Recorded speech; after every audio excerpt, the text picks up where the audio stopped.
You're listening to On Mission with Dr. Matt Davis, a podcast designed to explore the personal mission of everyday leaders. Hear from men and women who are making a difference in their corner of the world and discover what keeps them on mission. Welcome to On Mission with Dr. Matt Davis, and I am Matt Davis, still. Our guest today is a Maranatha alumnus and honored guest and the speaker this week for our on-campus opening meetings. His name is Sam Brock, and he is the executive director at Ironwood Camp in Newberry Springs, California. So it was a real sacrifice for him. Beautiful, warm Newberry Springs. Travel to Watertown in the beginning of our spring semester. That's right. He was one of the original staff kids at Ironwood Camp, and in fact, he moved to Ironwood with his parents, Walt and Betty Brock, back in the early 1970s. Sam and his wife, Cindy, met at camp, so yes, camp's pretty important to you guys in the life of your family. They married after graduating from college and joined the resident staff in 1991. Sam served as a camp services director, setting priorities for the various operations crews, as well as filling the calendar before he became the camp director. He became executive director in 2013. Cindy faithfully served for 27 years in the nursery with the staff kids. That's incredible. They have 4 children, all married, and 6 grandchildren. 7 now. 7 now. Yeah. Update our bio. Yeah, well, I need to update my bio. Okay. My bad. Get that website updated. Yeah, it happened a month or two ago. Well, congratulations and welcome to the podcast. Thank you. This very is much. the second time that we've had the opportunity to talk. And that's amazing. You actually had me back. Well, after the first time, maybe we'll try again. I don't know if that's how we look at it. We'll get it right this time. But no, we've had a lot of fun already talking in our first episode. If you didn't catch that one, you'll definitely want to go and look that up. And you are no stranger to podcasts. You have one of your own as well. Oh, yeah, just a fun one, the Game Garage. Yeah, the Game Garage with your son, right? Yeah, with my son. Yeah, we're... after our last episode, I bought Tortuga on your recommendation. Yeah. Did you No, I haven't played it yet, but I bought it. I've had it in the game chest now, my waiting. My recommendation now is Harmonies for another game that you would buy and not play. Harmonies? Yeah, Harmonies. It's a 4-player game, and it's better than Cascadia. But if you want to know I don't more, know what that is either. Yeah, you're going to have to go to the Game Garage. Last night, something marvelous happened, and really, really touching and heartwarming for me. My wife, of course, I was in my office, very studiously, getting online with my sons, who 2 are here as college students. One is in law school, and he sent us all a gift online. Okay. And the gift was a skin, a Teenage Mutant Ninja Turtle skin for Fortnite, which I have played... Well, counting last night, 4 times. Okay. I have won the Battle Royale 3 out of the 4 times that I have played Fortnite. You need to retire. I know, but it's only because my son Mike actually just carries me on his coattails. He revives me like multiple times. But so the 4 of us, butler running behind him, whatever he needs. Yeah, pretty much. So the 4 of us all put on our Teenage Mutant Ninja Turtle skins. We joined a party. It was epic.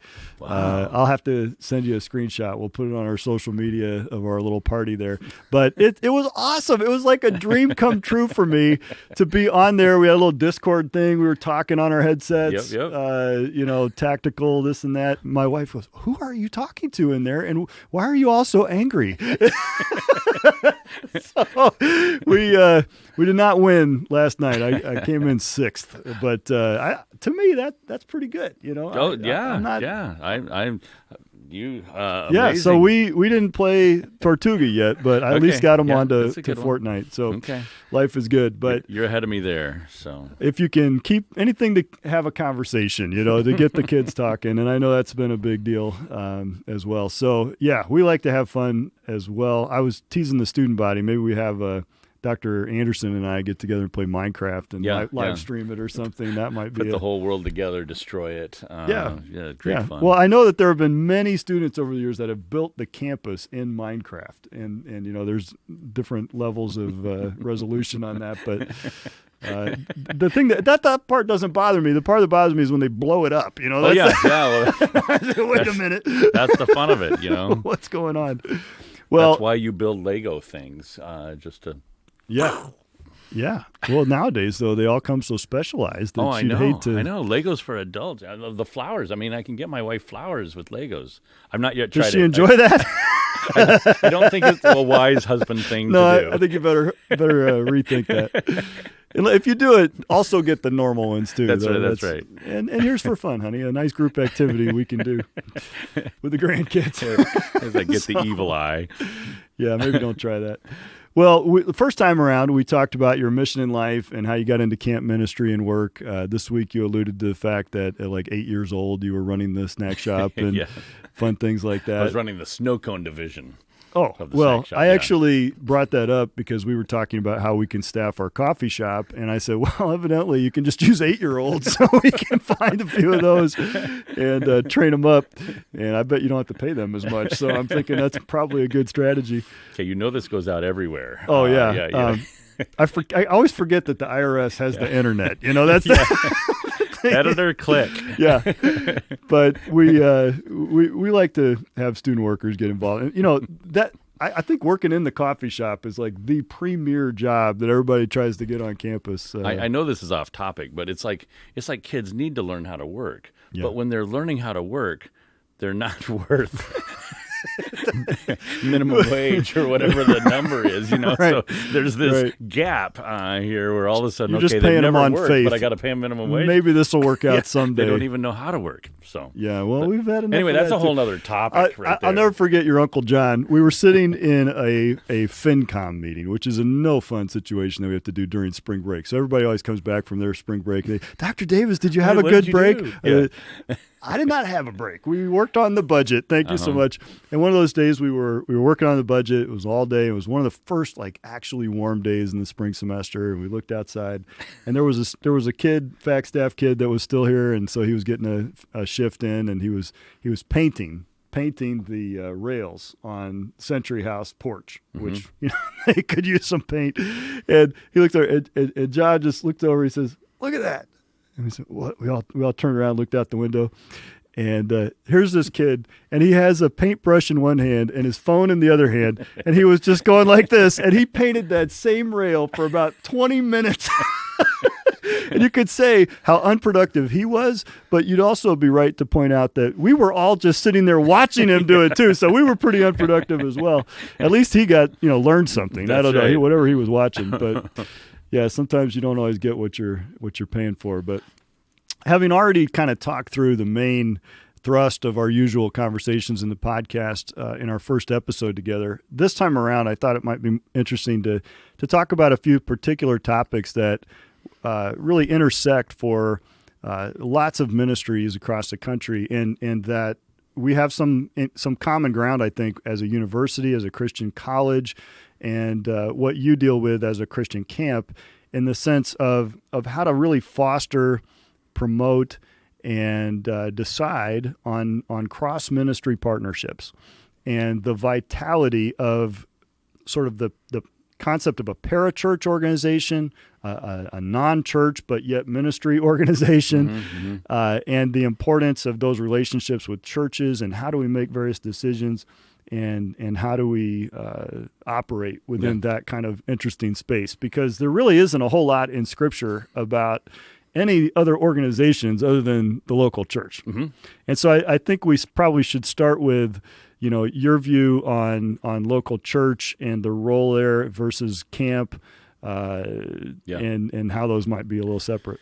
When I first got the topic, I'm like, whoa, we don't normally talk about this topic Yeah. where everybody can listen. Like it's normally a topic that, just a couple people, and you think to yourself, oh, people really aren't that interested in it. Like it's only something that a few guys would work on. But then I started thinking, man, I've had this conversation with a lot of people over the years. Like this is not so this is a great topic to have at this spot. I do think you have to start with, okay, where do I fit? Like you got to figure out, okay, this is an entity that's recognized by the government, and I kind of know that that's my fit here. I've got to pay these taxes, or I'm exempt here.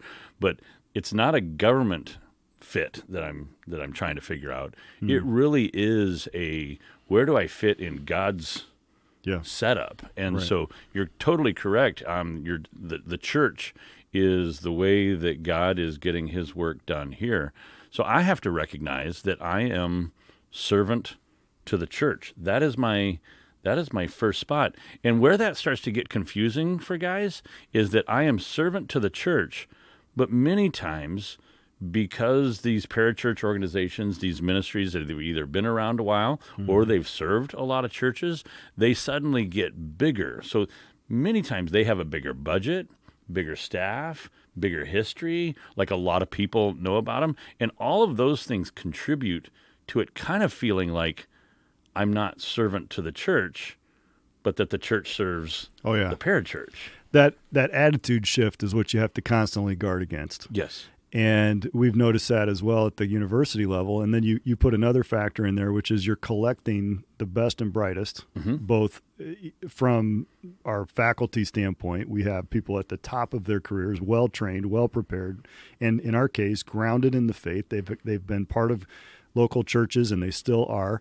So we have kind of been spoiled in that sense on the professional and preparation side. And then on the student body side, we get the best and brightest of the youth group, of the student body, of that church, sends them off to us. And there's almost, frankly, sometimes I detect a little bit of jealousy, like, hey, we sent them to you and they didn't come back, or Well, God sent them off to wherever ministry. And I say, well, I don't control that. I don't have any ability to just tell them, hey, you have to go back to Danville or wherever I grew up. What they're perceiving, though, is, oh, man, I sent them away, and they just want us to be that servant, you know. And how do I? We have to help them finish the job, and we have to help them see that that's what we're doing as well. And so we're looking for compatibility for the extension of a partnership, and that is more than just lip service. And so that's one of the things I definitely want to explore in all this. I say it this way internally: Maranatha exists to serve and supply the local church. They do not exist to support and to serve us. Yeah.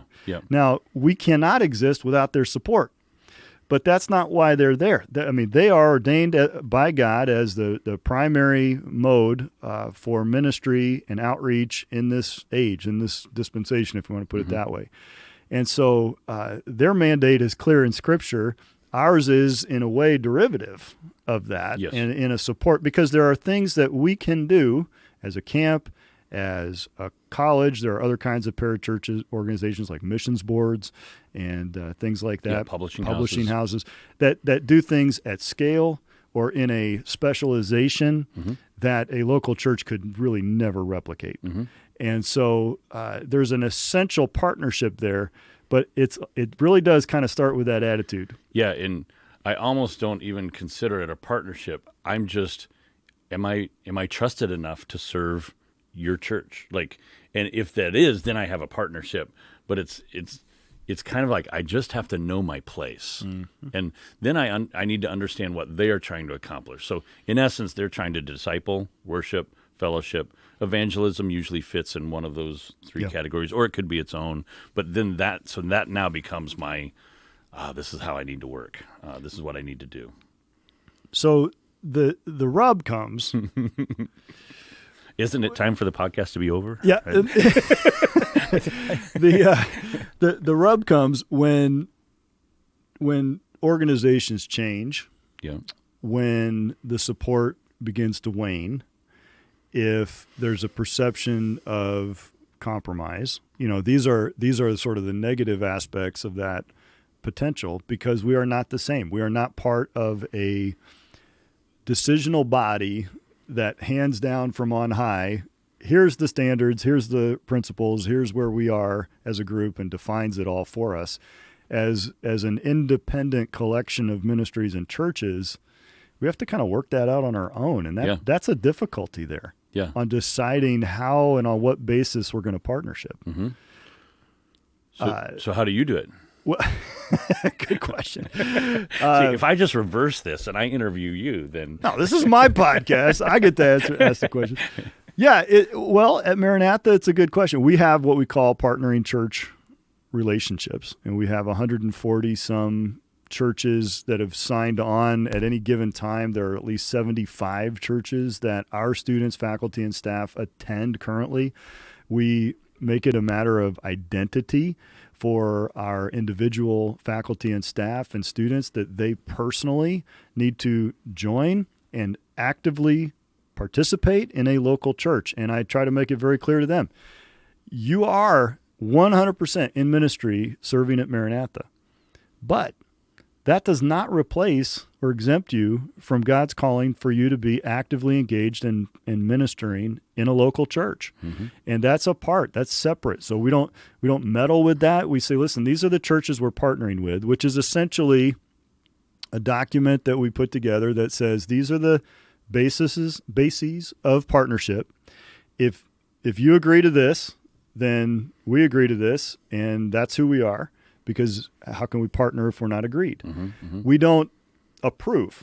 And that language, I think, has been used over the years and is a little bit of a mistake if it is, because now you are trying to set up a paradigm of putting yourself over. Of who's serving who. Only a greater can license or approve a lesser. And so it's not so much an approval process. It's just, are we on a partnership level? And there are perfectly wonderful churches out there. Obviously, most churches in America are not on our partnering list, and it's not because there's something wrong with them. Mm-hmm. It's just maybe geographically or capacity-wise, they're just not in a position where they can be at that partnership level. So we define partnership as kind of the highest match, and for that, you need to be pretty close. And there are even some, like, dare I say, style issues that play into that. Yeah. Not things that were like, thus saith the Lord, but that, this is a principle that we're applying in this way. And if we're not close enough here, it just isn't going to work. Mm-hmm. Experience tells you it's just not going to work. And then there's another level I would put below that would say fellowship. This is where the traditional fundamentalist ecclesiastical separation principles come in. That if someone's not preaching the gospel clearly, if they've added to or taken away, we really cannot fellowship. Mm-hmm. Like, even at that level, we're not going to have a choir go sing there. We're not going to recruit there. There's different interactions that we have with churches. There's a third level, though, that I would just call friendship. And say, I can be friends with someone. I'm not going to call them a heretic or an unbeliever. Mm-hmm, mm-hmm. But we do have some pretty serious differences on the more practical applications of doctrine and how that ought to play out. So at the church level or institutional, we're not going to be partners or fellowshipping. But that doesn't mean I need to be unkind. Yeah. It doesn't mean I have to sever our friendship. And I can't literally rejoice when I see God blessing, if I see that. I guess there's the last level, which is like, no, we're really not the same. Yeah. And there may be some causes every once in a while that we might interact or align with. For example, we're going to go protest an abortion clinic. Okay. Well, some Catholics will be there. I'll be there. Maybe some other person who just morally objects will be there. And so, it's really not a gospel cause so much as it is just a right or wrong or moral or ethical. And so there might be some level of interaction institutionally there, but it's not at one of these higher levels. Mm-hmm, mm-hmm. So that's how I look at it. Okay. It's interesting because a college environment and what you're doing is you're training people, even pastors, to go into churches and stuff. And then I'm in a camp situation, so I'm not quite as integrated as where you would be. I will serve an entire congregation, but not quite in the same ways. Like, I'm not. What are your touch points? Our touch points would be like as a camper, so that would be the entire congregation. Not just youth, but adults and all that sort of thing. And so then they're sending people to your camp. Yeah, they're sending them to our camp, and then they're choosing, what type of camps they want to come to, and we say, would this serve you? Would this be good? And they only come to 3 or 4 things of maybe 20, that are offered, but they're figuring out what is best for them. And we have a small publishing house, and we have a small little school, defined and ministry bound, but it's not nearly as on scale. But do you send groups out to the churches at all, or not very not often. really? No, Okay, not so it's very more they often come at to all. you. Yeah, mostly they come to us. But this partnership, what's interesting is I have to teach this to a group of people that are only going to be with us 3 months, because we're about to serve 140 churches, and all of those churches are just a little bit different than their own. Okay, so it's a young person who maybe doesn't have a whole bunch of life experience who has to suddenly say, okay, I need you to be mature in this relationship. So I find myself explaining it in some pretty simple ways. So for me, kind of here's the basic nutshell. The first thing that I have to teach is that I have to have a constituency of one. That is a really interesting concept, that for our ministry, I need to make sure I'm obedient to God. So it's not like Ironwood is some entity that Ironwood decides what they believe or what they're going to do. It really boils down to there's some person in that organization who has to say, this is obedient to God. So some of the really hard decisions that are made, you kind of have a tendency to be like, oh, wait a minute, what's the whole constituency going to think? You know, what are the whole 140 churches going to think? Well, before I answer that question, let's just think about this constituency of one. Okay. God, I need to figure this out from God's perspective, kind of the discernment. Yeah. To say, where am I going to be? And there are topics that the answer to that question would be, I don't know yet. We don't all, you don't get saved and then, God just downloads the full panoply of biblical knowledge. So we grow in that.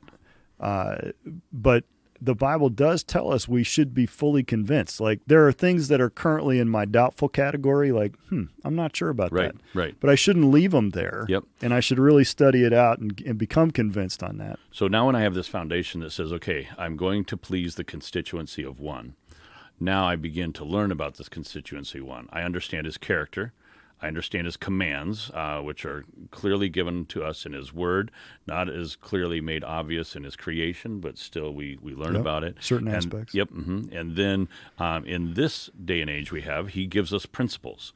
He doesn't just fill all these books with all the application of those principles, but I wish he would, right? Like in the footnotes or something. Right. It would be a mini volumes of what it would be. But I have these principles, and then based on those principles, I have to make some applications. And what I have to teach these young people is that we are working with churches that believe about the character of God, believe that we should obey the commands of God, believe the principles that God would have, but they may make some different applications to the principles. And the applications that we make to those principles, that is our responsibility. That's why each one of us show our love and our worship to God, is by making application to principles.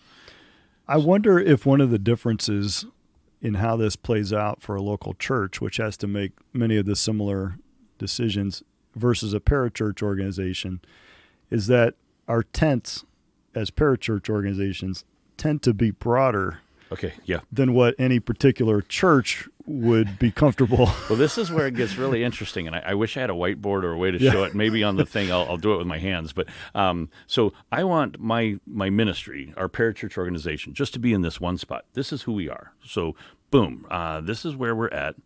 And if we can stay consistent to that, and what's really hard is consistent to this spot with when you change leadership, over time, all that sort of stuff. I'm paying attention to the people who came before me, and this is my spot. Then what these various churches are asking, so all these churches are not dead on my spot. They don't. No. They all apply it just a little bit different. In my mind, it used to be, they're left and right of us. but actually the spectrum is so... It's more of a spiderweb big chart. Old circle, radar, where they're left of us here, but they're right of us over here, and you're making all these application to principle. But if I can stay consistent here, then a church says, well, we're here, and then they get to make the decision, because they're who God is working through. They get to pick who is going to help them, the tools that they're going to use, the servants that they're going to employ to help them accomplish their mission to disciple, fellowship, worship. Right. And so what's fun is, okay, they're just a little bit different, but what I have to teach my staff is that you came from a church over here, but you're about to serve a church over here. And it's going to feel miles away. It will feel very different because you never grew up with this foreign, way. Very foreign. You've always been in this one church all your life. And so, but you have to understand that church is different than where we're at, and it's different from the church that you came to. But both of these churches have chosen to trust this parachurch organization to do that. So back to your tent thing. Yeah. If I try to make this tent big to be all things to everybody, this church is now nervous about way over here on this side of the tent. This church over here is nervous about way over here on this side of the tent. So both of those churches say, you know what, I don't trust that camp anymore because they actually let their tent get so big. And this has so many applications. For you, though, there are two things that I think probably create some, what I'm going to call elasticity to that pinpoint of your identity. One is, as you're alluding to already, as you talk to camp staff who come from different pinpoints from that constituency, and you have to try and land them as close to that dot as you can. I'm imagining, what's that ice where they throw the puck down? Curling. Curling, yeah. I'm imagining curling. We're trying to curl them in there and land them on the dot. But they always end up a little bit around. Part of the elasticity of that is, listen, there's deference that we need to give, because if this person who is not us is going to trust us, we're also making a decision there too, which is, I'm not going to say or do anything that's going to offend their choices. Right. And so I've chosen to defer, or to, for the sake of unity, let them have a different opinion, and that they know when I send my group to that camp, they're not going to make the difference between us the hobby horse where they try and change all our people all week long. They come back, think I'm a heretic. Yep. Yeah, I'm not trying to, in this topic, I'm actually trying to support that church in the difference that they have, because the difference is not one that is theological, heretical, that sort of thing. Well, it's just but that's a choice you're making. Yes. So there's really, both sides are voting here. It isn't strictly their decision. You are also saying, well, there are some things I'm absolutely, if your church is wrong on this, your kids are going to be offended. Yep. Because we're going to preach the clear gospel, and we're going to, these are issues. But you're kind of creating a dividing line of, all right, on those applications of principles, I think is how you put that, we won't offend you. And we have to do that here as well. Like, there are some things that I don't turn into a hobby horse, not because I don't have a firm belief on it or a firm opinion, but because I understand that Maranatha is broader than me. Yes. And Maranatha will choose, for the institution, will choose a spot that may be different than your personal family would do, and different than the other staff family. Exactly. And I've noticed that with young people in particular, this becomes very, very uncomfortable. The idea that I might defer. But the second thing that really creates some elasticity for us, and that I think helps to support us biblically in making those judgment calls, is the fact that unity is something that is very important to the Lord Jesus. Christ died for the unity of believers. And I use that term broadly, and I don't say it, he died for the unity within a local church. He died for the unity of all of what we might call the family of God and all believers. And it is essential for us, wherever possible, to strive for unity consistent with truth. Yeah. We teach with our folks, so you've got this, character, command, principle, application, and then there's this preference list. Right.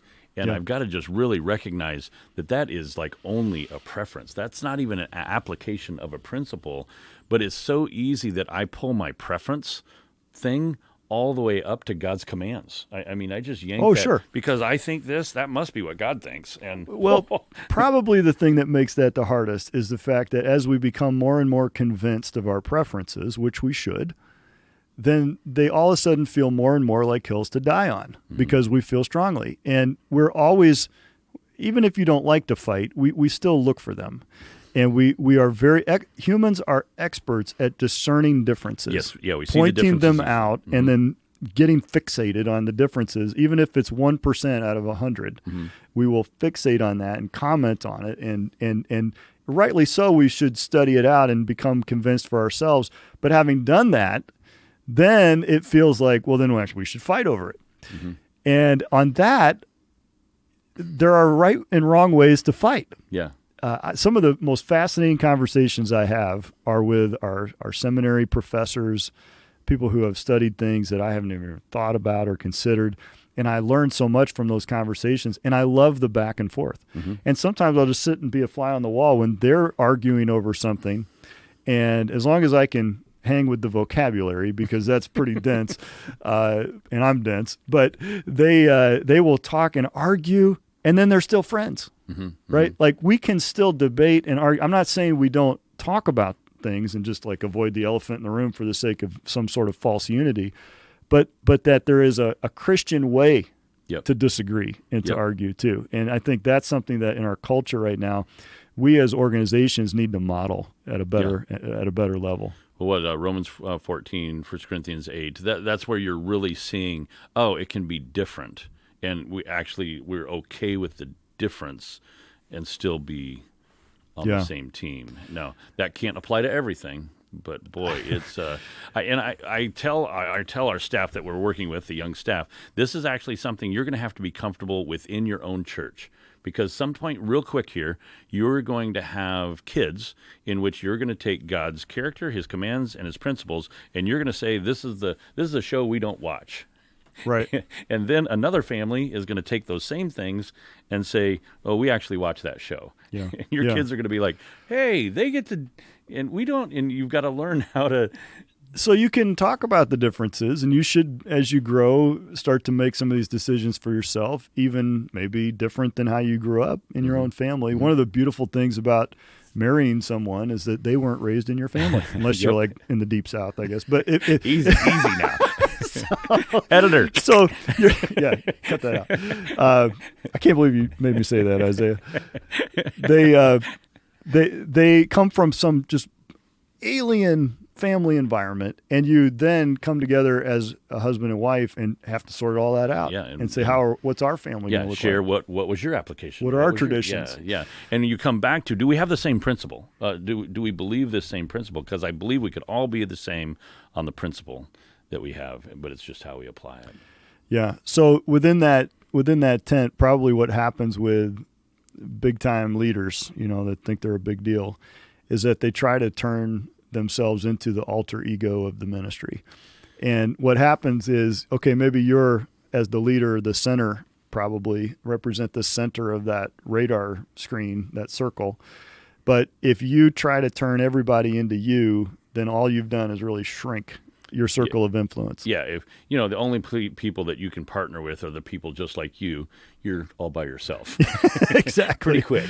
And I'm going to go one little step. This is probably the conversation I've had with a number of folks on this, is that when you see a organization with history that has served churches and you are being asked to come in and step into that organization, I need to be respectful of kind of where that organization has been in its history as to the principles and the way it was applied. So if I know that I'm completely different in my application than the way that group has applied it, I shouldn't accept that parachurch organization. I shouldn't lead that parachurch organization, because I'm really not being fair to all the churches that parachurch organization has served for so long. That doesn't mean that an organization doesn't change, doesn't move, some, but the big changes where a guy like a big leader who comes in and just makes it totally different than where it was. And there's all these polls, all these different things that are pulling on it. I've got to be respectful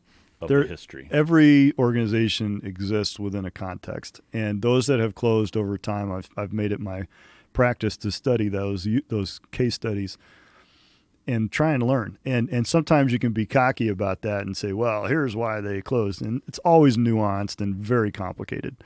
But it usually comes down to they got out of sync with the constituency, or they mismanaged an attempted change in constituencies. I say mismanaged because there are institutions today that exist and have billion-dollar endowments that are nowhere near what they used to be. I mean, Harvard and Yale and Princeton all started, as seminaries. They're not the kind of seminary you'd want to go to today. but they're very rich. They're Yep. very powerful, and they're still around. Okay, fine. You survived. You managed the change well, but you also are useless for anything that God's trying to do. And I would probably simplify this in my mind. Now a church just chooses not to trust that organization. And They'll because find of somebody whatever else. little change or whatever little thing, they say, I don't trust them anymore. And Yeah. those organizations can be successful because somebody trusts them. But what I want to trust me are good, healthy churches. Yeah. And if good, healthy churches are choosing not to trust our organization, I have to step back and say, what are we doing? Yeah. that What signals are we causes you to sending? not trust? Yeah. Is there a perception? Is there a problem? Yeah. How are we not serving? Because I'm servant of the bride, and what a privileged position to serve God's bride. That's another dynamic between parachurch and church organizations is what I call the communication lag between what's really truth on the ground, present day, versus the perception of where people think we are. Mm-hmm.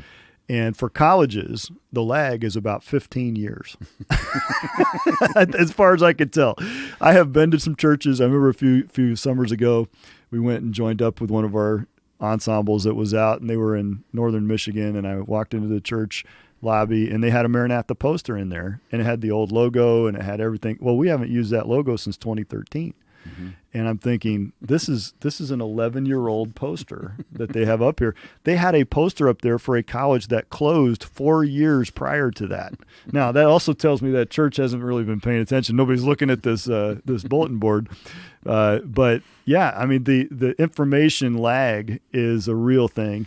And they have very few data points to go on to make their determination of whether they trust you or where you're going. And in our organization, what I really love is the pastor who, when he hears something or sees something, reaches out and talks to me about how we can serve his church. And then if there's some change that could be misunderstood or something, I'm not making this big public thing, but I'm reaching out to a pastor and saying, I'm trying to do this. This is what we're trying to accomplish. And I mean, many of us are married. We understand that communication is not there are miscommunications, there are things done wrong. I want churches to be understanding. I'm not perfect in this. Man, I say something, that did not communicate well what was in our hearts. So I want them to know that I have a constituency of one. I believe they too have a constituency of one. They want to please God. That commonality should bring us together to communicate when we seem to not be on that page. Yeah. And how do you determine when you're thinking about, I'm starting to think that we need to adjust this, or I'm wondering if we could add another week of camp or theme of this? And do you have a particular sounding board? How do you sort of manage the idea that you have to lead? Yeah. I mean, you are the leader, you are accountable, but you're also in a service orientation for a wide and very diverse constituency. Yeah, so we would have made a little rule change that we're kind of in the middle of right now. And so for me, the first question is, am I comfortable with this? Like, principally, is this, we're doing the right thing? Then after that, we had a kind of a number that said I need to at least ask half the churches that we're working with where they're at and why they have that. Is this an application thing that we can be different on? How big a deal would this be? I know positively I can't make everybody happy because wherever that point is, if it moves just a little bit, it might be just enough for a church over here on this edge to say, you know what? That was the straw that broke the camel's back. I can't trust you anymore. So in my ministry, my dad calls it the peel.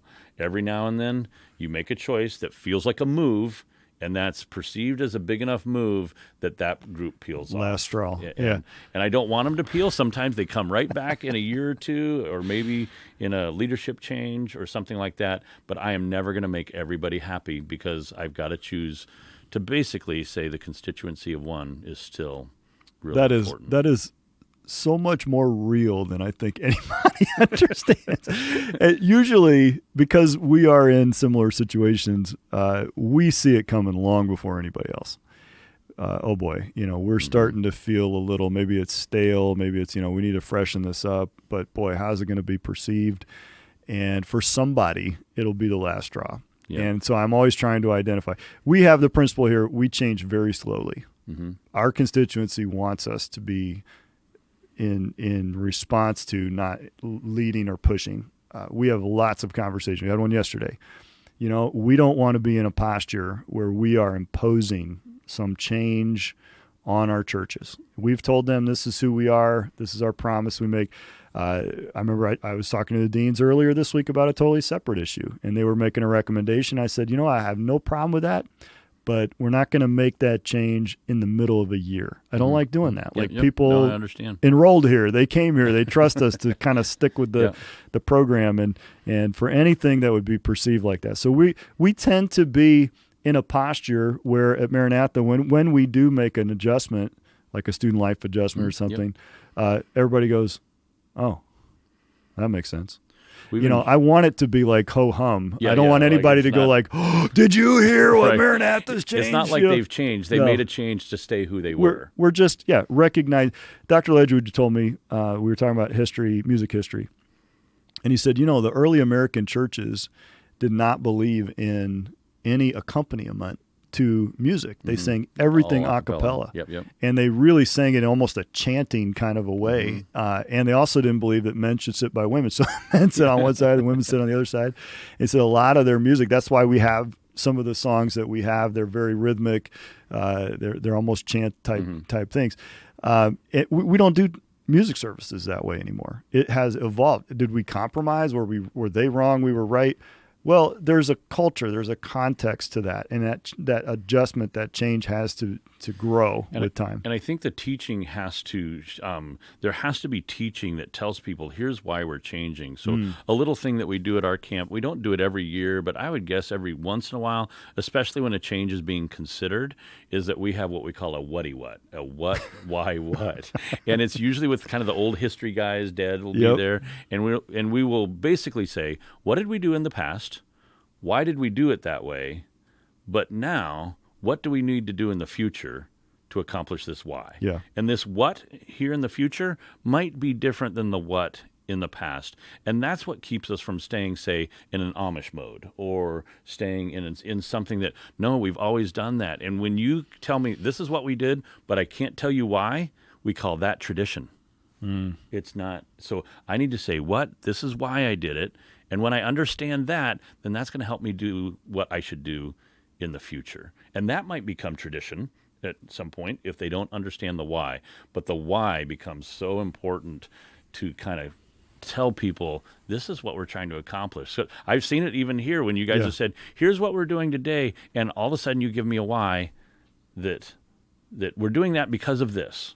And you're like, oh, that makes sense. Right. That principle, now I see what principles they're applying to this application, that this is how we're going to do it. Do you see any value to tradition? What's its role? I think the tradition, tradition in that definition where it's something that we do but we don't know why, I don't see much value there.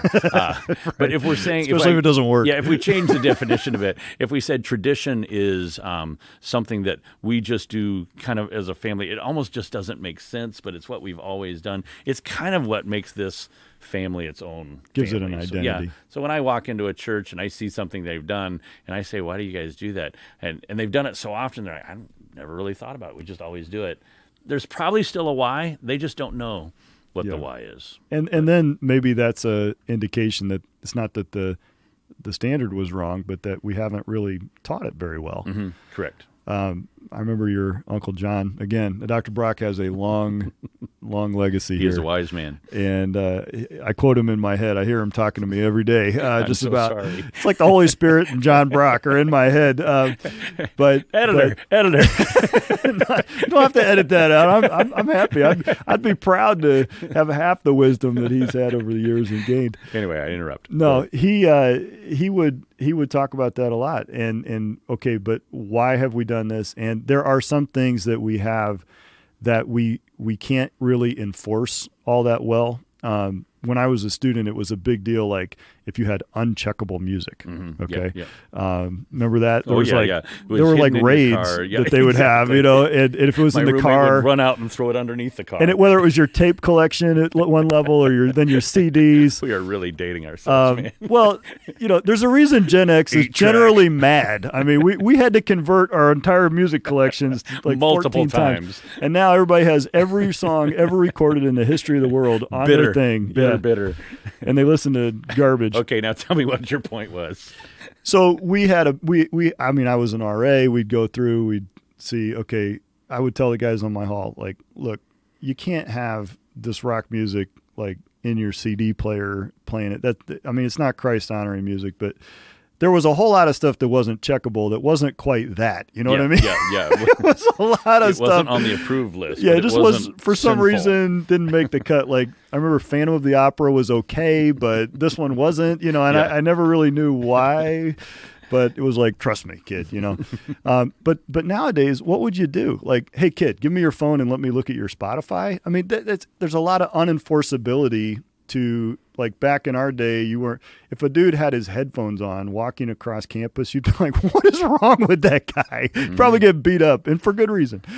Nowadays, you know, everybody's got earbuds in, and they could be listening to anything from the Bible to a podcast to, you know, music or whatever else is going on. So this goes all the way back. That person with his headphones on has a constituency of one.